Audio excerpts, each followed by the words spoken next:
Peace and riches blessings. I am Michael B. Beckwith, the host of Take Back Your Mind.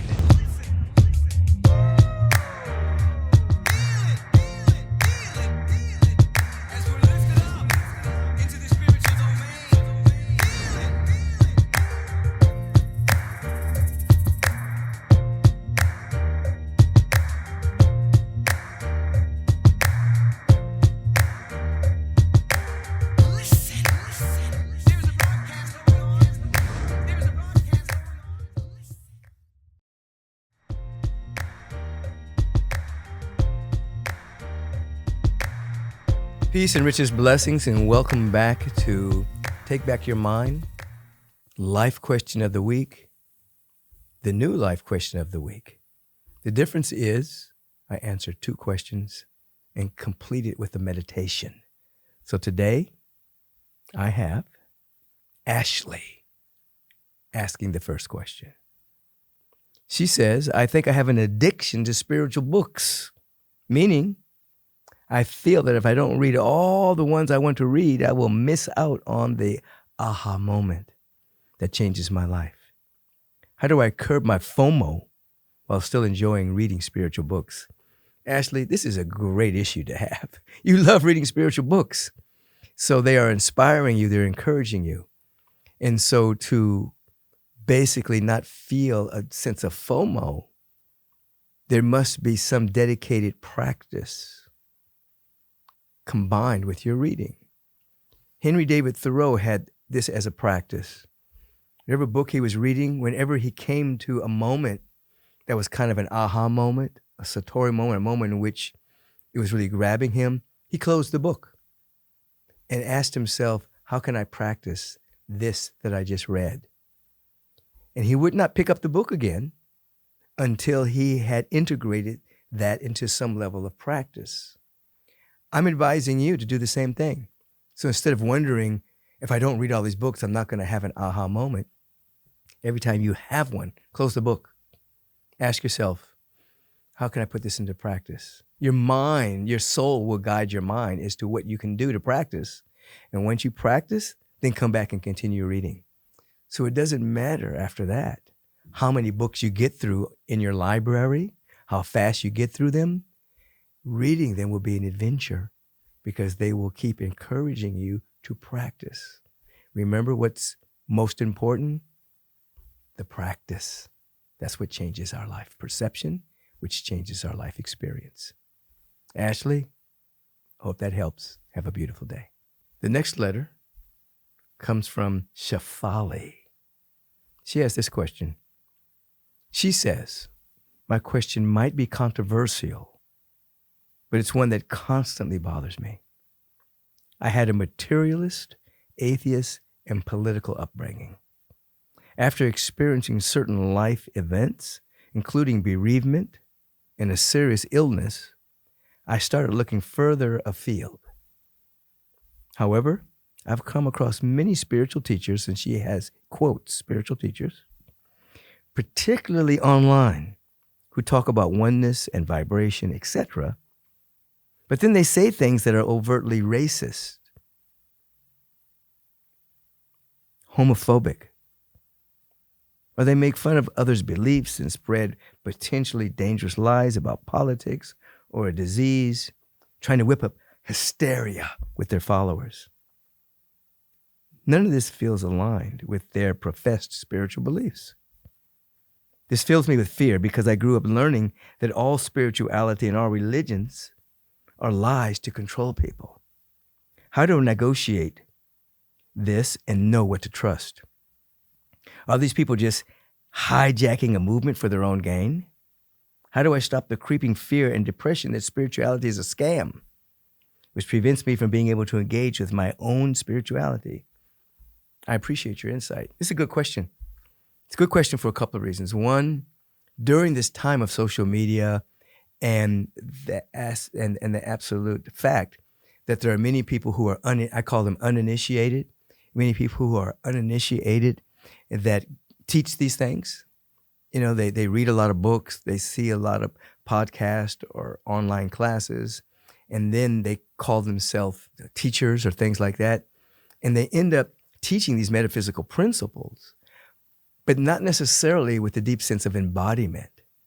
And so what you notice is their humanness comes forward. Now, all of us are human, you see. But as you begin to become more seasoned and you become more embodied, then that which comes forward is more of the teaching without necessarily your particular human spin on it. So what you're saying is true. I laugh at some of this stuff at times because I can see people that have just gone through a few seminars and done that, and now they're, as you said, they're like hijacking the movement for their own benefit. It happens. It happens in any field, not just the field of spirituality, which you have people in the field of real estate. You have the people in healing field, all kinds of fields that what we call are hacks. They're not necessarily professional, not necessarily embodied. So spirituality is just one field in which hacks can come in and try to get followers and things of that particular nature. So you have to learn the power of discernment. And that is, you go within and you just ask your higher self, is this real? You ask your higher self and you start to get wisdom and guidance in a language in a way that you can understand. Is this a true, authentic spiritual teacher, you see? Now, the thing about it is, even teachers that aren't totally embodied, they can still motivate and encourage.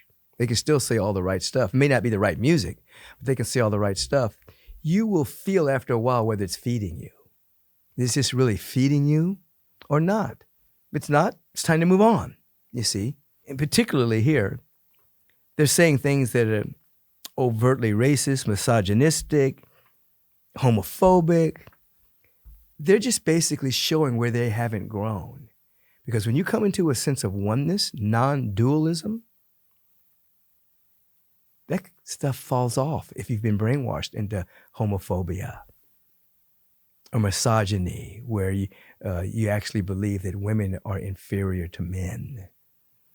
Or what is the other word you had here? Racist. You cannot embody oneness and be a bigot or a racist. It doesn't fit. Because once you've seen that we're all emanating from the one source of all creation, regardless of what part of the world you were born in, regardless of how much melanin you have or do not have in your skin, what your previous language was, or how many languages you speak. Once you've seen and felt the sense of oneness, you see all of that is just an array of God's divinity through all of its creation. You see?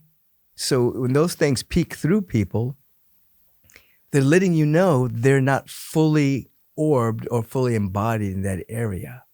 They may be, again, saying some of the really nice things, so truthful things, but the inner music may be a little discordant, you see.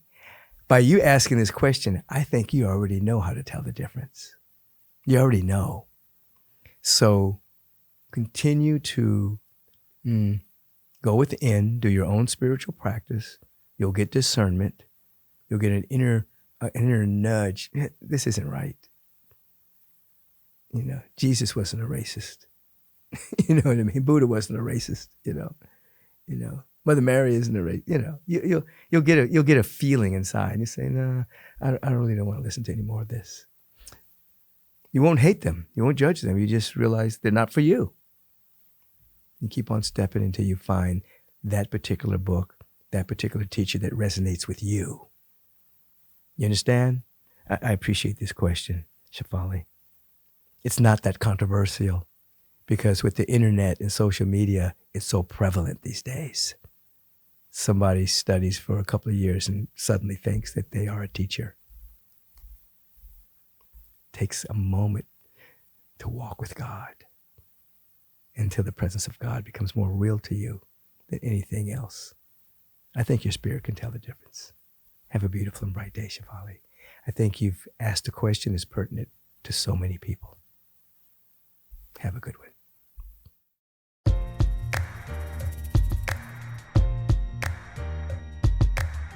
Peace and dynamic blessings. Many of you have written letters about how much you really appreciate the Take Back Your Mind podcast and the life questions. So appreciate those letters. Now, our particular program here, these episodes, it's powered by spiritual purpose, but it also has powerful sponsorship. The primary sponsor is Agape International Spiritual Center. So everything that goes on here, Agape is behind it. So what I want you to do, I want you to support the Take Back Your Mind podcast. Go to agapelive.com, make a donation, put a little indication that you're supporting the podcast in that donation, or text the word give to 424-321-6243. Write the word podcast so we know you're supporting this wonderful program of Take Back Your Mind. The secondary sponsor is Neutralize. This is the company that actually produces my particular supplemental line called Adaptogen. I have the Super Greens, I have the Elevate fermented mushrooms, and a number of other products that are emerging. Just go to Neutralize.com, find Adaptogen, and you know what? Uplift your spirit, uplift your body. Remember to share all of this with your friends and support our wonderful sponsor. Have a beautiful day.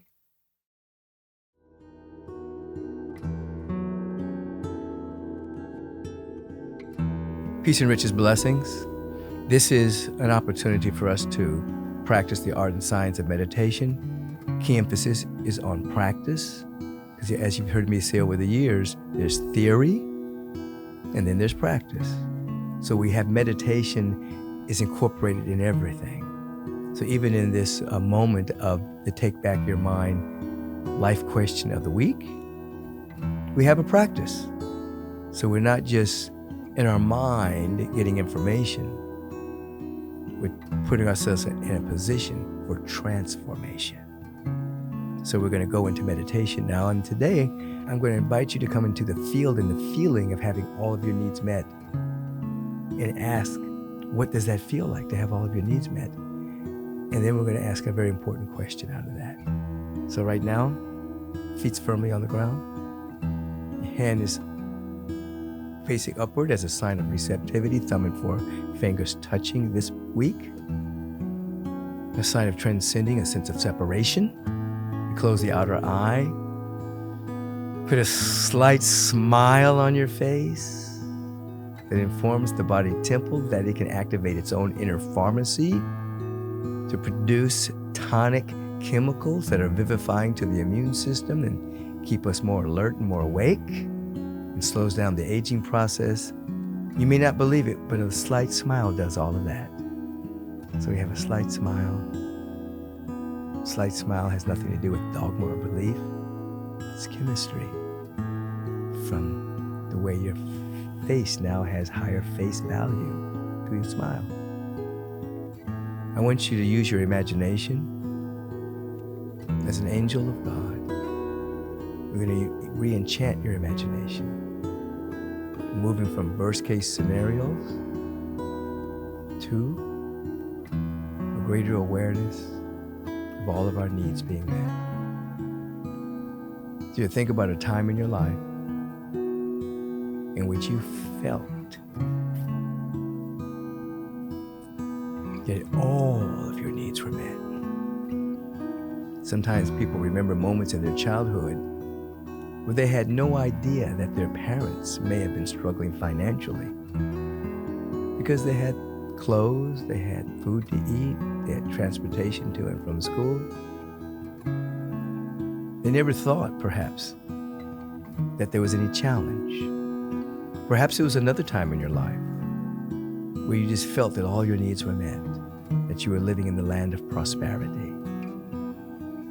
Just bring that memory into bear right now. If you can't find one, use your imagination to imagine what it would feel like if all of your needs were met: financial, mental, emotional, physical. All your needs were just met. You didn't have to wonder about your next meal. You didn't have to wonder about anything. What does that feel like? Just allow that to seep in your awareness as you seep in this expanded field of all needs met.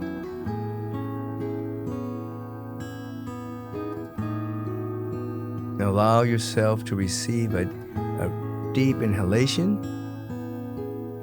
Hold it at the apex. When you hear the clap of my hand, you're going to magnify the feeling of all needs met, harmonizing prosperity.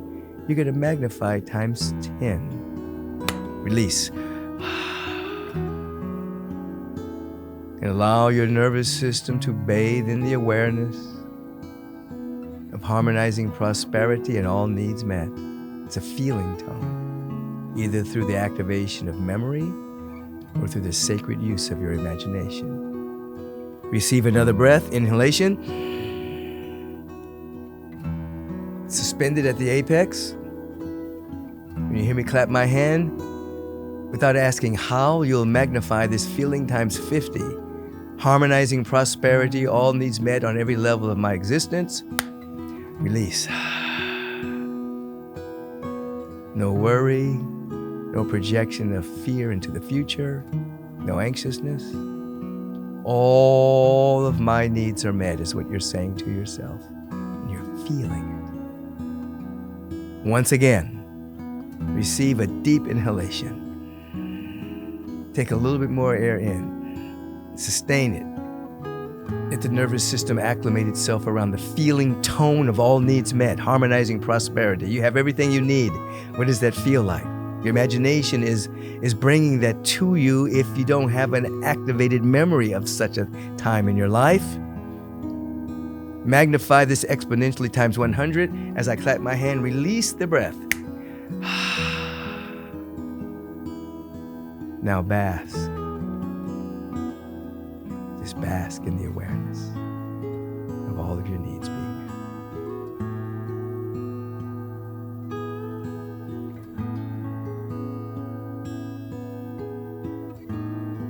Now I ask this question. With all of my needs being met, what do I really, really want right now? No judgment, no trying to figure anything out. Just listen to what bubbles up. I have everything. What does my soul want?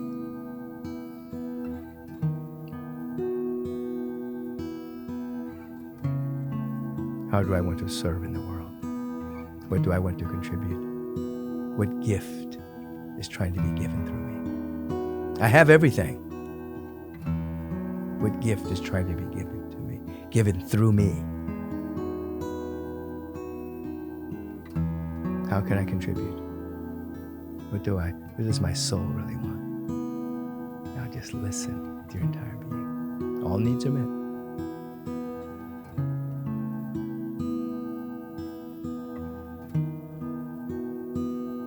Now with any inkling of what you are to give, what you are to share, how you're to serve, that you have everything, just feel into that feeling. As I invite you now to open your eyes, I'm inviting you to write down anything that comes up with you feeling that all of your needs are met. Because here's the dynamic spiritual truth. You've arrived on this planet with everything, not missing anything. And your sojourn on the planet is to discover what you have come to give. And when that becomes more apparent to you, the ways out of no ways show up, because you're on the right side of the law, not chasing something outside of yourself. You're opening something within yourself to be a great contributor. That's who you are. That's what you are. And that's why you are here. Have a beautiful day. Your time is very valuable, so I want to thank you for tuning in to Take Back Your Mind. If you want to submit a life question, please do so. Email us at podcast@michaelbeckwith.com, and perhaps one day I'll be answering your question that will touch the lives of so many. If you've enjoyed the show, you might as well submit a 5-star review. you might as well tell your friends and family. Let's spread the love. Until we meet again, maintain your awareness. Take back your mind. Because when you take back your mind, you take back your life.